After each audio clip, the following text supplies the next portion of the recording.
Всем привет! Сегодня знаменательный день. Мы закончили наш многострадальный джип. Мы долго не могли приступить к выполнению, так скажем, работ по джипу. У нас постоянно все время что-то останавливало. То занятый подъемник, то механик, специалист был занят, то еще что-то. В общем, когда мы взяли и начали делать, прошло довольно много времени, и поэтому только на сегодняшний момент он закончен. Мы надеялись, что мы отделаемся легким испугом, малой кровью, подняли распредвалы, и действительно, что мы ожидали, то и увидели. Рокера были сломаны, причем что с одной стороны, что и с другой стороны.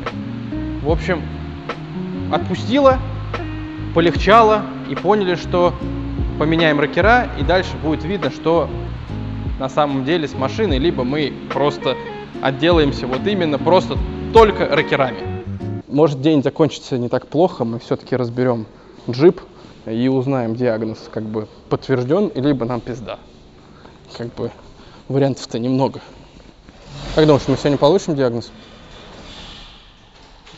2 часа, мы ебались с ней 4 и даже не сняли ни хрена. А за 2 часа я буду требовать диагноз. А еще, мы классный бартер сегодня сделали. Мы бесплатные колеса поменяли на бесплатную работу.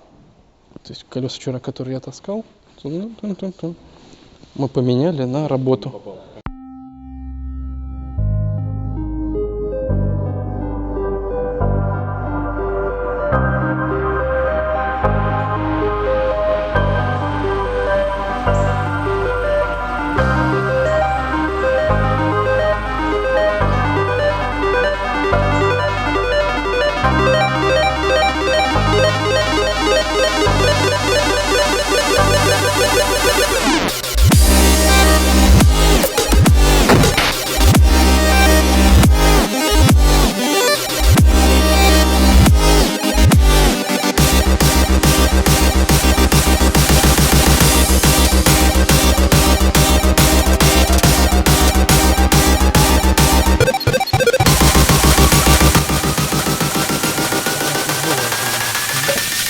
Ага.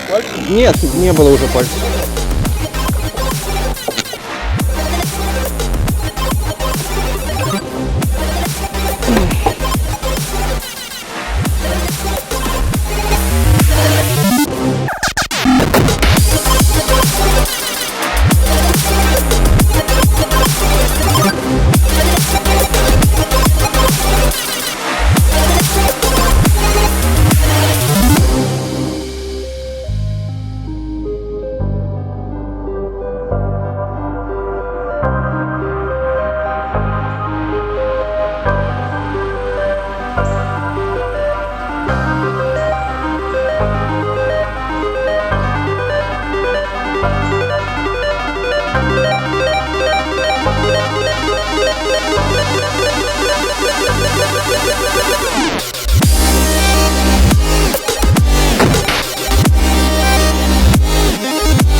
Слушай, ну я, честно сказать, если говорить про джип, я думал, что с ним будет, во-первых, засада, что мы будем хуй в гору его разбирать. Вот сегодняшний день, вот только под конец он сделался днем хоть каким-то, потому что разобрали, поняли, вернее, что не так все плохо. И самое главное, что все запчасти, в принципе, можно собрать за пару дней. Поэтому худо-бедно день нормализовался. Значит, следующее действие, которое мы совершили после того, как обнаружили нашу проблему, мы заказали недостающие нам запчасти. То есть мы сразу решили поменять ГРМ, прокладки, естественно, и рокера. Но мы решили, что, понятное дело, что не все сломались, да, но мы, поскольку делали машину и делаем хорошо, то есть мы решили заказать полностью весь комплект, все 16 рокеров купили и все поменяли. И вот прошло какое-то время, мы получили все запчасти, собрали, И хрена с два. Машина троит. Запись. Всем привет. На дворе 12 января. Лед тронулся. Мы самые необходимые запчасти, которые долго ждали, это кажется, что так легко. Раз заказал, и они пришли. Оказывается, можно купить оригинальный рокер на Jeep Liberty за 800 рублей, а не оригинальный за 1400. А если открыть их и сравнить, главное потом не перепутать, хотя это одно и то же, они идентичны просто. Точечка в точечку, царапинка в царапинку. И, кажется, коробку просрал. Вот. И единственное, мне кажется, чем отличается, это сверху наклейкой.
В общем, все, что могли, мы сделали. Хороним. Мы возвращаемся к джипу. И сегодня произошло чудо. Он завелся сам. Он, в принципе, полдела сделал. Но мы столкнулись с очередной проблемой. И это пропуски в одном из цилиндров. И это предвещает беду, и либо бедище. Можем отделаться легким испугом. Это починить форсунки. Либо у нас не будет компрессии и будет полный сорокотан. Ну, в принципе, это смысл таков, что это мы берем кота в мешке. Кот в мешке, то есть соберем, узнаем, мы в полной жопе, либо все хорошо. Как бы бывали машины, когда их продавали, они не заводятся, что нет бензина, да? Залил бензин, она поехала. Безудержное веселье, да? Но у нас веселье своего рода, что либо пан, либо пропал. В общем, следующий кадр мы узнаем, в какой мы жопе, либо все будет хорошо. По компрессии будет результат, мы все покажем. Момент X. Ну что, либо мы в сраке, либо все хорошо. Что, я кручу? Все готовы? Я просто себя настраиваю, если честно, я готов. И... Это была какая-то хрень. Раз, два, три.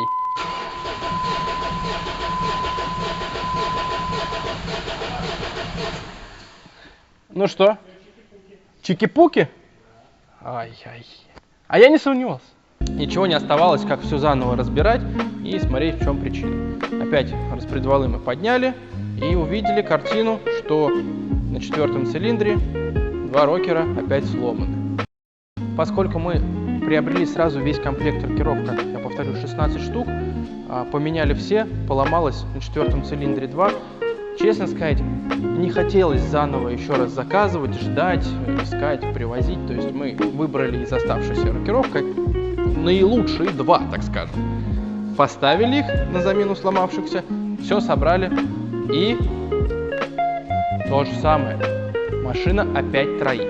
Ну все, то есть, ну что делать? Уже мысли, что, куда, как. Ладно. Предположения были разные.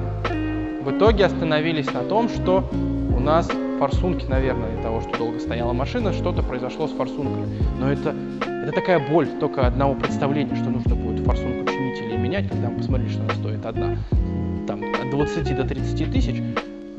просто сердце, боль, тоска и все, что можно было представить, это вот было в одном котле. Мы сняли, отвезли на стенд и, не так часто люди это говорят после диагностики форсунок, говорят: ребят, а что вы нам привезли? Форсунки, в идеале. Это дело не в них, ставьте и копайтесь дальше. С форсунками, если все было нормально, что остается? Мы решили снимать головку. Сняли головку. Что мы там обнаружили? Да мы там обнаружили идеальный мотор. Хон сохранился, никаких ни задиров, ничего, просто идеал.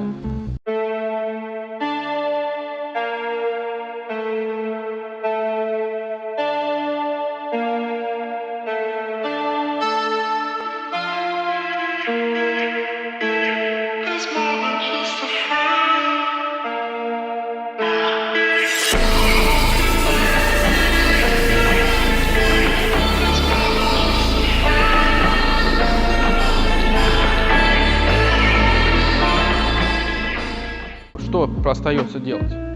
Естественно, посмотреть мануал, как правильно собирать этот мотор. Не как все моторы собираются, примерно сюда, примерно тут подтянули, да, и вроде головка осела, все нормально, все хорошо. Но этот мотор прихотлив, он любит, когда холят, лелеют и собирают только по инструкции. После того, как мы распечатали инструкцию, со всеми моментами, со всеми затяжками, собрали по мануалу, и в итоге, что получилось? Чудо. Вот, серьезно, ничего сверхъестественного мы не сделали от момента того, как мы первый раз разобрали, все поменяли, собрали, просто в этот раз собрали по уму, по инструкции, по мануалу. И машина поехала без ошибок, работает ровно и радует меня. Мораль всей басни какова? А такова, что не ленитесь почитать мануал и собрать по инструкции. Это сэкономит ваше время, деньги и нервы. Возьми трубку, Стилов звонит.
Значит, есть хорошая новость.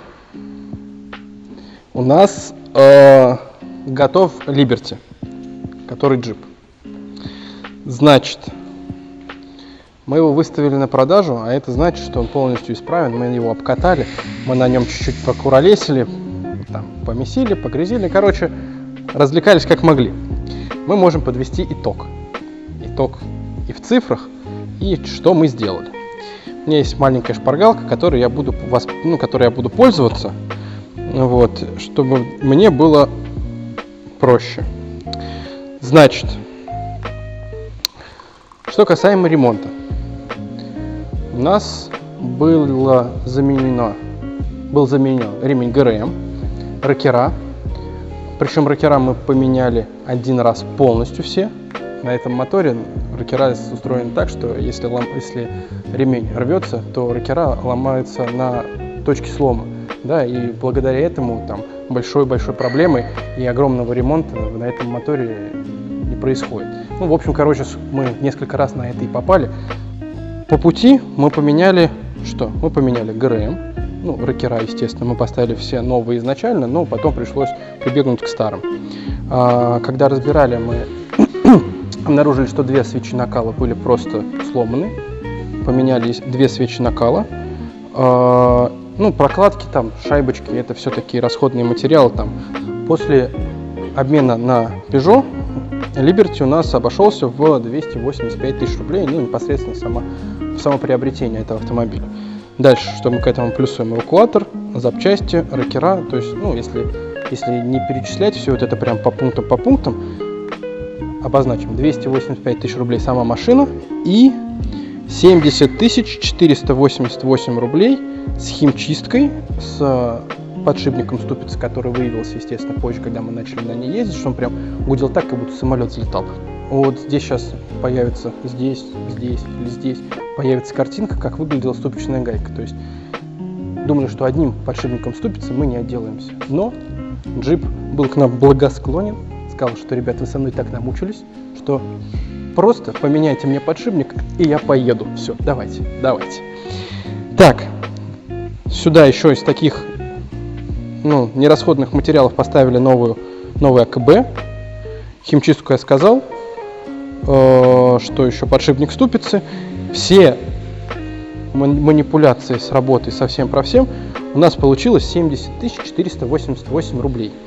И общая сумма по джипу Liberty у нас получается 355 488 рублей. Хоп, и машинка готова. В общем, мы на ней покатались. Вернее, нет, мы ее сделали, мы на ней покатались. Самые такие суровые снегопады за последние 7 лет я на ней перекатал. Я получил реально очень прям хорошее впечатление. Прям мне вот, ну, не могу сказать, что прям запал в душу, но мне было комфортно передвигаться. То есть, если где-то там еле-еле кто-то ехал, я не заморачивался, ехал газ в пол и ни на кого не обращал внимания. В общем, если мы подведем итог, цена автомобиля очень адекватная по сравнению с рынком, потому что рынок там начинается от 470. История по Liberty процентов, как я люблю, да, у меня все в процентах. Тут машина почти готова на 70%, на 90% закончено, осталось подобрать хорошие руки нового владельца. И все, подписывайтесь, пожалуйста, ставьте лайк, комментарии, любые, плохие, хорошие, мы на все ответим. До новых встреч!